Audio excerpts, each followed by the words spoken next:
તો મહેસાણા ખાતેથી હાલ મહત્વની વિગતો પ્રકાશમાં આવે છે। માહિતી મહેસાણાથી મળી છે, જ્યાં જીપીએસસીને લઈ વિગતો પ્રકાશમાં આવે છે। જીપીએસસી પેટર્નથી પરિણામ આપવા માટે માંગ ઉઠી છે મહેસાણા ખાતે। આ સાથે જ સીસીઈનું પરિણામ જીપીએસસી પેટર્નથી આપવા માટેની માંગ કરવામાં આવી છે।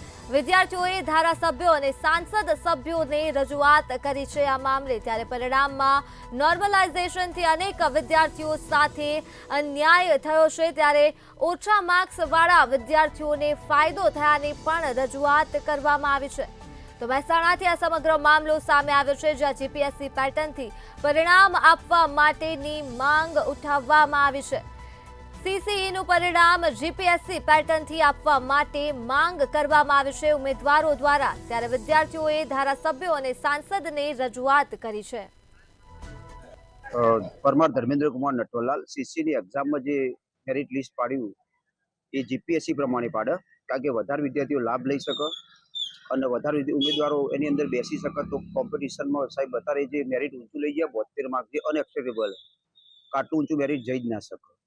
એટલે અમારી રજૂઆત એટલી 40 થી 45 સુધી મેરિટ લઈ જાય જીપીએસસી પ્રમાણે। શું નુકસાન પડે છે? નુકસાન એવું પડે સાહેબ, જે મેથ્સ રીઝનિંગના મેરિટ પ્રમાણે સાહેબ વધારે વિદ્યાર્થીઓ જે 10-12 પાસ કરીને આવેલા ને એ લોકો વધારે પડતી કક્ષામાં પાસ થયા। બાકી જે તૈયારી રેગ્યુલર કરતા વિદ્યાર્થીઓનું અંદર મેરિટ